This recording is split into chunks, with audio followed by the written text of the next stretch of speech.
Holy fuck.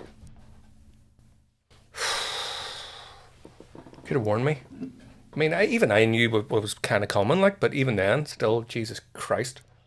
Hi folks, welcome back. Hope everybody's keeping well and thanks for joining me. Today we're going to be listening to a new band for the channel, which is Caligula's Horse, and the song is Salt. This song came in from one of my VIP patrons over on my Patreon page. If you want to join in on polls and different things like that and help sort of vote towards some of the content on YouTube, or you want to support what I'm doing here, you can do so on Patreon. So Caligula's Horse is a band I'm already familiar with, although this is the first time hearing this song, and so it'll be a reaction. I actually have heard two of their albums before. Is it In Contact and Bloom is the other one. And it's been many years actually since I've listened to them. I think it probably would have been around the time those albums were out. So would it be 4 or 5 years ago? Something like that. Quick disclaimer, if you're here, you know, I'm going to be pausing this as it goes. So if you don't know the song and you want to experience it in its entirety first, make sure you go and listen to it first elsewhere and then come back and join me for the chat. So without further ado, let's get going. You.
Holy fuck.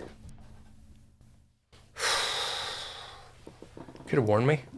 I mean, even I knew what was kind of coming, like, but even then, still, Jesus Christ. Getting slight Ejan vibes once the sort of real heaviness came in there. It was only fleeting, you know, maybe 10 seconds or something like that, or that section. That's what made me think of his music. Apart from that, didn't get reminded of any other artists. Pew. Let's go back. Let's go back. Really unusual line coming in there with the obvious accents. I mean, the first one, I'm guessing, is the downbeat. Da da da da da. Like, it might be being thrown off there because that second accent that comes in, that's not on the downbeat. It's either it's an upbeat or is that the downbeat, and this is an anacrusis, you know, that we're starting on. I don't know.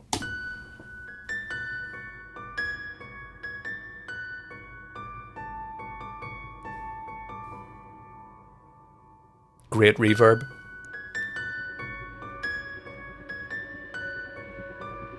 This sort of tremolo effect. With this sort of... There's a couple of different layered sounds in there to give us that. Do you hear by the way it's sort of swelling? It's obviously building dread and anticipation. Very cinematic.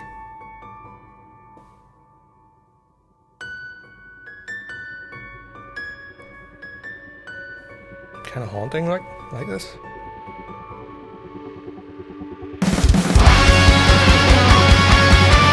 Get the Ejan vibes here. Massive orchestral feel. Minor fall.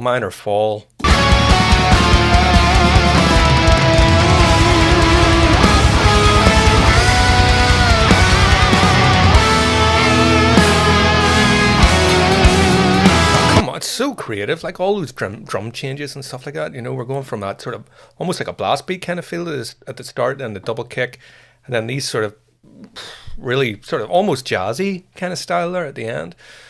Killer melody on the dual guitars, harmonies.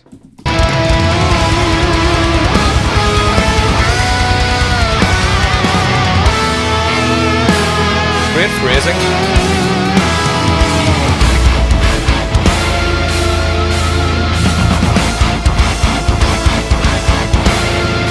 Really creative stuff there with that sort of genty kind of trope, you know.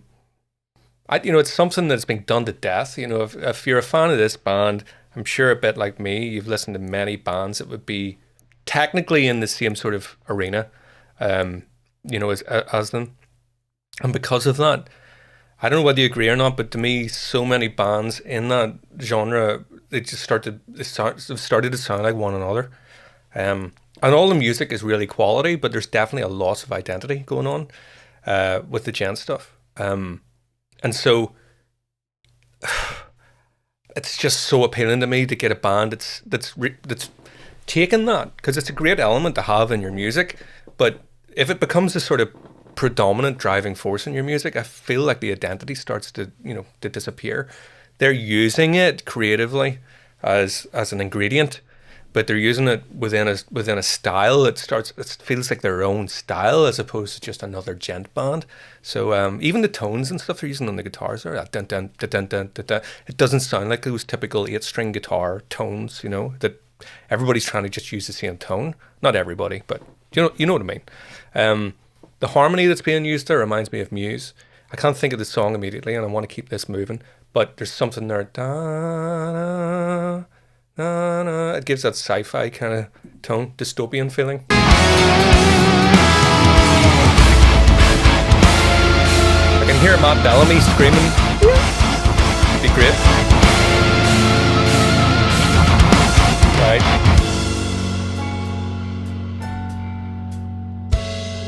Let me walk underweight like waves and find the fool and the courage craved. I'll run into the house as it's burning. I can make it to the morning, so I'll find a revolution in a breath square one that always felt like the start of something beautiful. I have been here before. I can stand in my body like I own it, so free me. Do you know,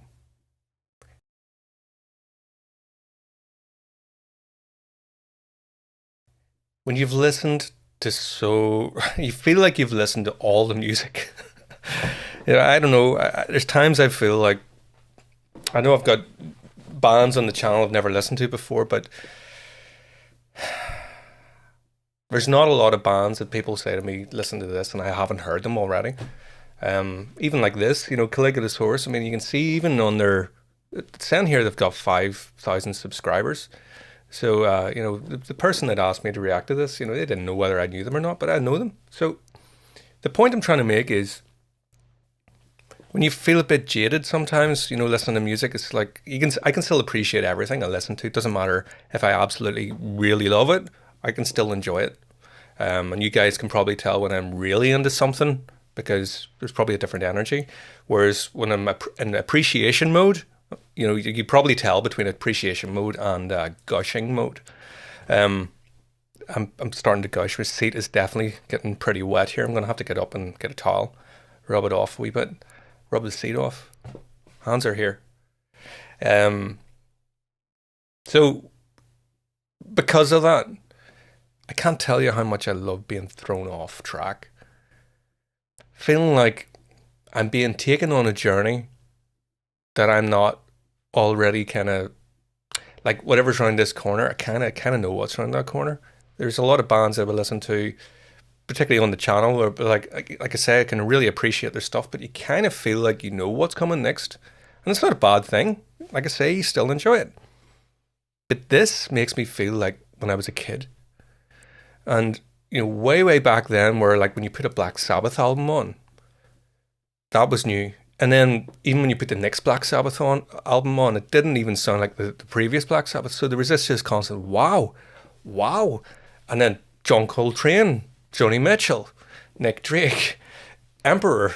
It's like mind blown, mind blown, mind blown. And then you kind of reach a point where your mind doesn't really get blown anymore. You just enjoy everything, and you appreciate music in a different way. At least for me, it goes beyond the sort of the magic or the mystery of music. For me, was back when I was a kid.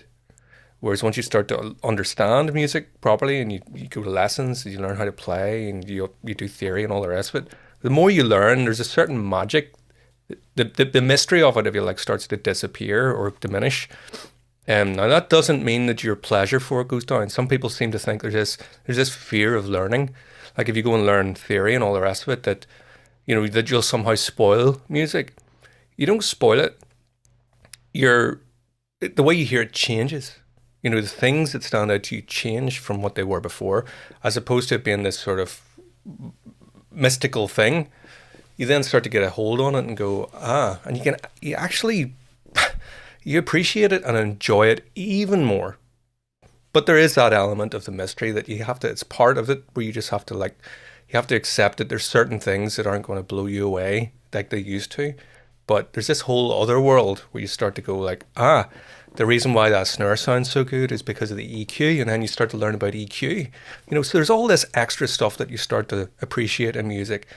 Anyway, I'm going on a bit of a tangent here. Like hopefully you guys are with me on this, but this stuff is thought-provoking for me, and I want to try and describe to you like how I experience music.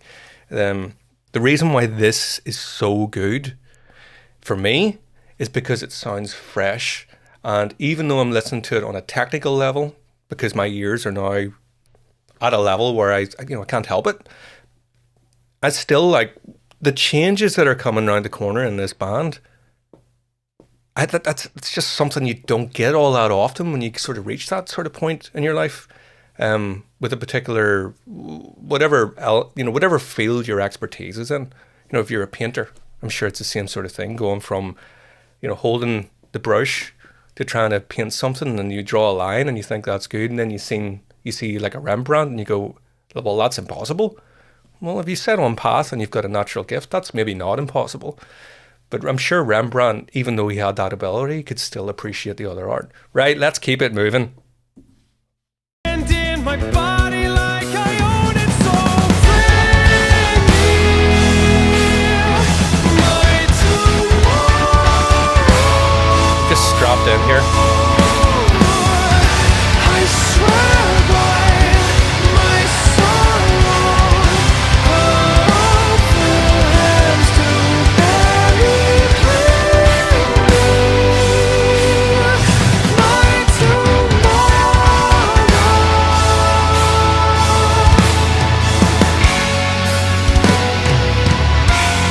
Oh, man. No idea what's coming next. Light my sins in the lens of thought. So even though they've gone back to like what would be the verse here, I think there's a complex simplicity to the structure so far. Let me sort of try and dig out what that means. I said to you, I had no idea where it was going. I mean, I was leaning to the next verse has to come around, so I was expecting that. But do you notice it's not a carbon copy in any way? It's like, okay, so we're going to use another verse structure here. I think they're using it probably, there has to be some sort of repetition in music, really. You can't have completely linear music, in my opinion, because there's going to be very, very few people left at the end of that, because there's nothing, you can't really cling on to it. So you need to have things there that you can cling on to. But it's not just like, let's just give them the verse again. It's like, right, well, let's have the energy of that verse and have the structure of that verse. But there's different textures already in that. So it's different. It's the same, but it's different.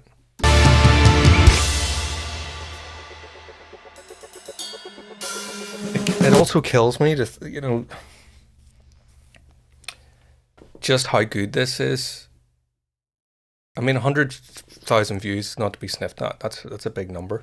You know, I would die happy if something I put out got that sort of number. You know, with the amount of work I put into music, you know, it's very difficult to get your stuff noticed. You know, people want to listen to things they're already familiar with. But so 100,000 views, right? It's a big number, and I would love it for my stuff. But the point I'm trying to make is that should have another few digits on the end of it, really. You know, it's criminal that the band like this has 5,000 subscribers. It's just criminal. But it's also special, isn't it? Because it's appealing to a smaller group of us, you know. So there's that sort of you get that sort of excitement of being part of a sort of special club, you know, where, you know, it's not meant to be for everybody. I get that. It's really sophisticated music. It's really complex stuff. So if somebody listens to this and they don't connect with it and it's not for them, it's fine, you know, for whatever reason. But for me, this is about as good as it gets.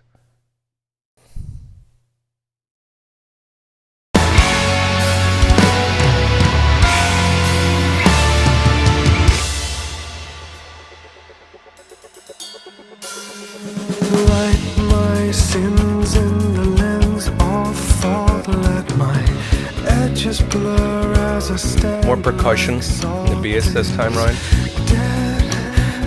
Same rhythmic patterns as before being woven through. You hear all the little motifs that are being used there. It's all very cleverly worked out. There's those snare rolls. There are sort of recurrent themes. There's different recurrent themes happening throughout it, but they're sort of just sparsely dropped in. That groove, by the way, on the drums. Let the siren sing certain. If I could be rid of this, I would. Sorry to stop again, but yeah, this is just so many. I want to just gush. I'm sure at this point, you know, the water is dripping through the floor. We'll say water. Floorboards. The singer's voice. There's nearly always an element whenever you get a band that, like, it just is so good that all the elements are there. It's like it has to fall down somewhere, because it's almost impossible to get perfection as a complete package. So I can think of a couple of bands that I would put on the similar sort of level as this, but I'm not going to name them because I don't want anybody to get upset, because they're bands I love, but it's usually the singer. There's usually something within the singer's voice that doesn't really connect with me, and you go, well, everything else is so good that I can still enjoy it. This guy's voice is as good as everything else. It's just so emotive and unique sounding, individual sounding, doesn't sound like anybody else. Why would you want him to sound like anybody else? You know? Why?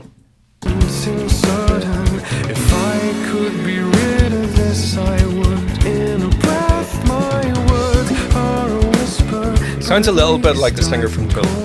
That's the only person I can call out the warning. More than a mantra, I can make it to the morning. So bring me my tomorrow.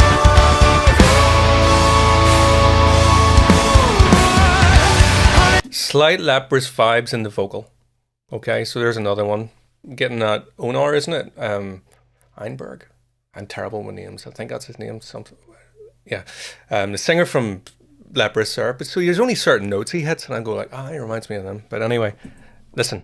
If you're compared with Maynard from Tool, that can't be a bad thing.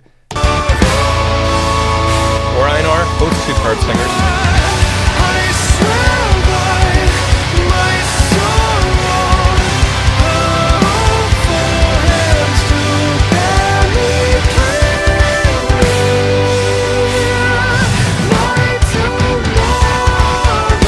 I also love the fact that they're using quite a lot of major chords in there, because it's not something you hear a lot in heavy music.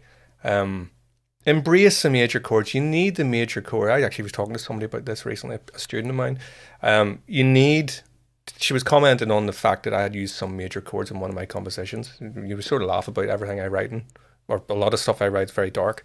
But I sort of said to her, you know, with the major chords, I feel like if you embrace that kind of stuff, it actually, if anything, it enhances the darkness in your music and the pain and suffering. If that's what you're trying to get across, you know, if that's just whatever you're made up with, you know, it's hard for me to write songs with rainbows and unicorns. But so with a band like this here, where we like the sort of dark mystery within in the music, actually I find that by going to those kind of harmonies and stuff like that, it exaggerates the darkness, you know, as opposed to just, if you just have the same sort of filter on everything, it limits it.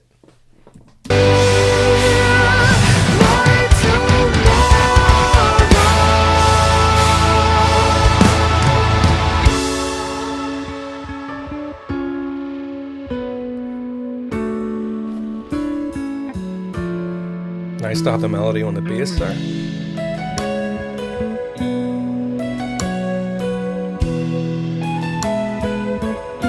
Melody everywhere. Love that. I know every word, all this cold talk of redemption, but the night can't hold a candle to shadows that I can't overcome. It was always there, growing louder, yeah. Give me sight in the silence, and God help me, give me sight. I know every word, all this cold talk of redemption, but the night can't hold a candle to shadows that I can't overcome. It was always there. Beautiful line. The light can't hold a candle, the shadows I can't overcome. I haven't caught too much of the lyrics going on because of music. Let's face it, the music's orgasmic. That was a really beautiful line. Love this sort of syllabic kind of thing going on with the dum bum ba ba bum bum, you know, with the accents on the instruments going along with the vocals there. That's really cool. Redemption. Reminds me a little bit of Gentle Giant, more melancholic Gentle Giant. It was always there, growing louder, yeah. Give me sight in the silence, and God help me, give me softness.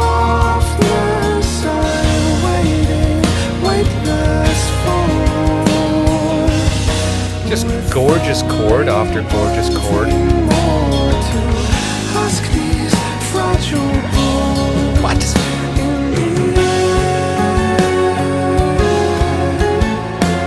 Was it gentle as I Beautiful. laid her to know, and tomorrow hangs like a promise. I can keep it alone, but I'll meet you there. Oh, we're getting a guitar solo. We're getting a guitar solo. Let me strap in.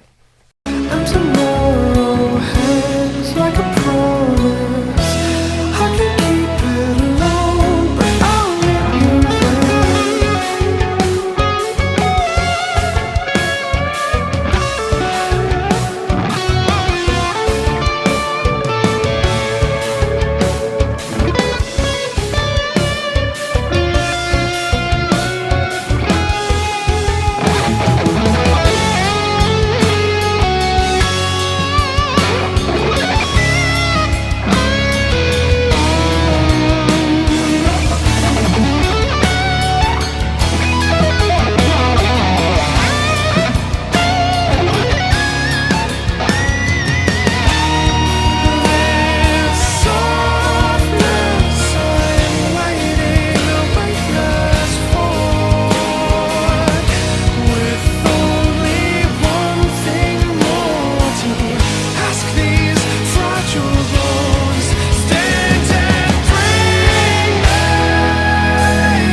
I realize I haven't said much there because I kind of feel like I'm at a point here where there's nothing I can add to this.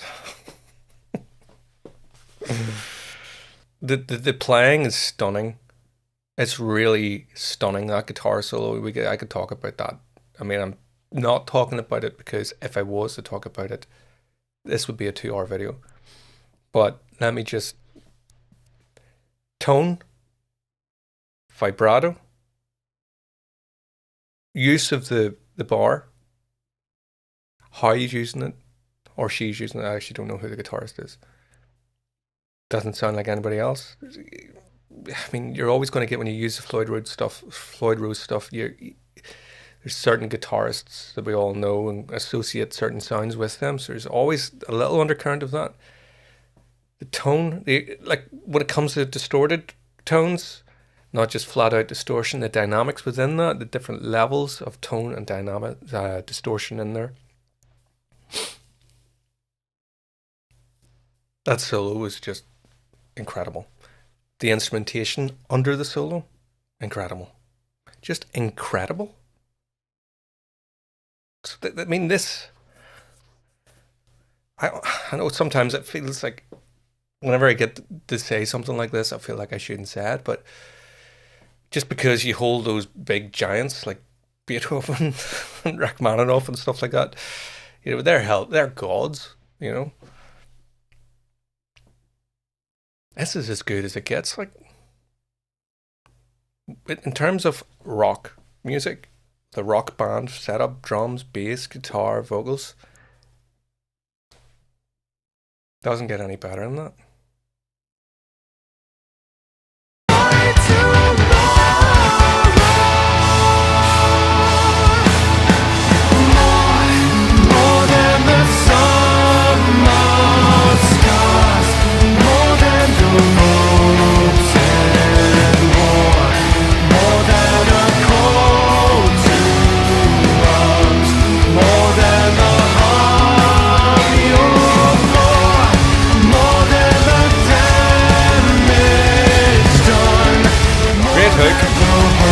I can understand why they're letting that play out. That does sound like there's something. I can see we're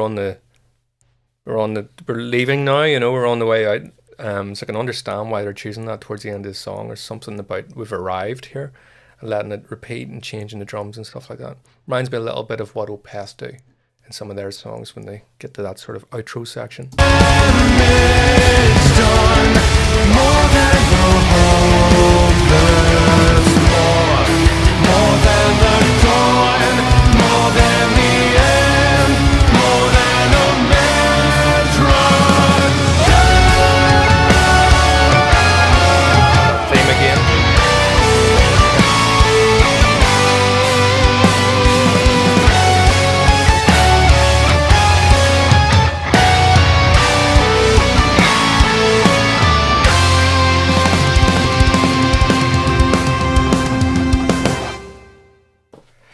Do you know, the closest thing I can liken that to really is classical music.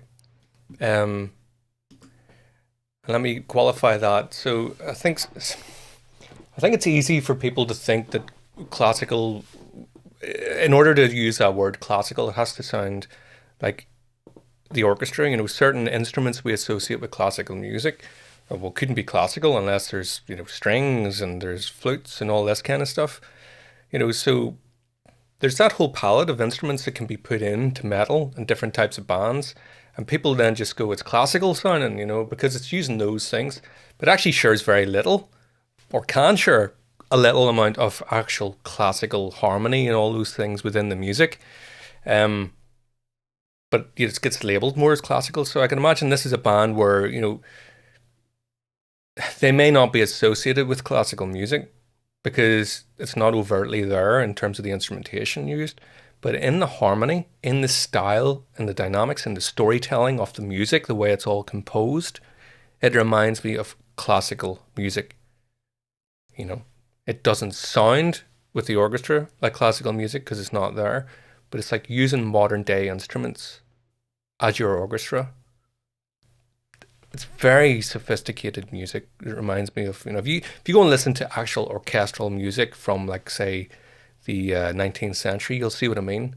And motifs being used, but this journey of, like, where are we going next, and this constant thing. as opposed to like verse, chorus, and then just using an orchestra on it. You know, they're two different things.